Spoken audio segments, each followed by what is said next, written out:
Hi there friends, my name is Theodore, and I want to share my strange story with you about how when I was 19 years old, I wound up in jail because of chicken theft. I came from a relatively poor family. We lived in a village, and our main source of income was our garden. Not that there was much to earn, but without a garden and a small farm, we would have starved. But we somehow get by now. Of course though, we never had leftovers or spares, but we hadn't needed to beg yet.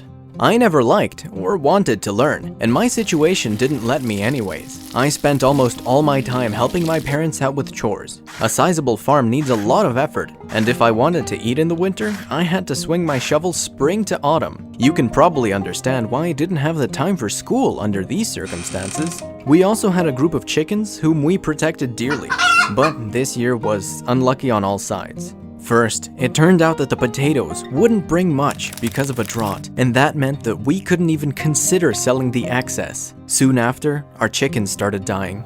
The hen hatched 20 eggs this summer, and we protected them with all our strength as a family, but something just didn't take. One day, we missed a fox crawling in the coop, and made it in time to save most of the chicks after hearing the commotion, though 3 didn't make it. We were really upset because we counted on each of those chickens. Well, we patched up the hole and watched even more carefully. Just as we got rid of the fox, rats started getting into the chicken coop. They choked another 7 of the little chicks and bit a bunch of the adult hens that we had to put down because the rats could have rabies, and we didn't need that at all. Later on, the remaining chicks started leaving the coop to graze on the grass.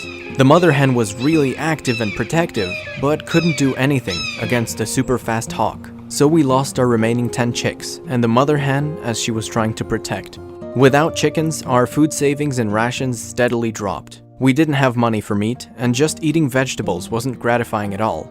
We couldn't afford new chickens either, so I had to make a decision to do a bad deed. So that night, I got into my neighbor's chicken coop and took a couple of egg-laying hens and a mother hen. I didn't feel too guilty. The neighbor wasn't really a good guy, and he also had the funds to get back up. I quickly got the mother hen onto some eggs and the egg-laying ones in the coop to do their job. I didn't tell my parents, and they didn't ask. But I just couldn't count on my luck going through. The very next day, the neighbor showed up to our yard to complain for some dumb reason or other. He started to talk about how a few days ago his hens started disappearing, and that he was angry. And I misspoke like a dolt and said our situation wasn't better. Much worse, in fact, and that we hadn't had chickens for a few weeks. And, of course, one of his chickens picked this time to loudly cry out. Well, the neighbor went in immediately and saw his chickens.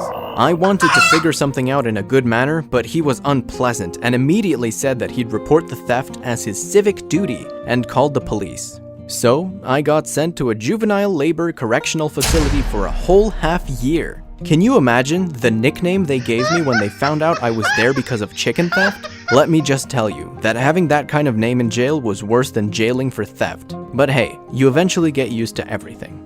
In the end, it wasn't so bad. I'm a fighter and I had strength to spare, and that was really treasured in the jail. So I was always able to fight back, and I earned my right to a quiet stay.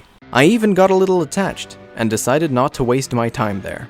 In our jail, there was a decent library, so I decided that it was my chance to get a normal life, and decided to also polish up my knowledge of engineering and mechanics. After school, I wanted to become an auto mechanic, but I didn't have the knowledge or time that's needed for the education. So I decided when I'd get out, I would go to school, so I sat down and I studied. Now I had a goal that I was aiming for. All of a sudden, I was surrounded by decent folks who supported my studies and my motivation.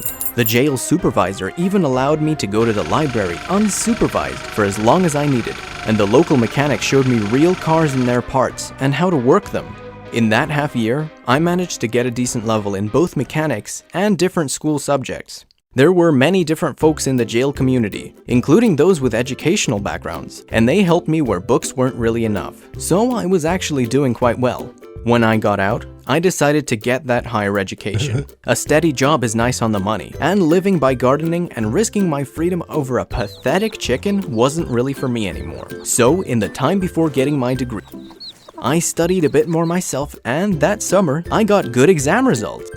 Now, I'm a student and future auto mechanic. You know guys, studying really is necessary. at least to get out of similar silly situations like my own with the chickens. And developing your skills is possible everywhere, but learning in jail can be a bit sketchy.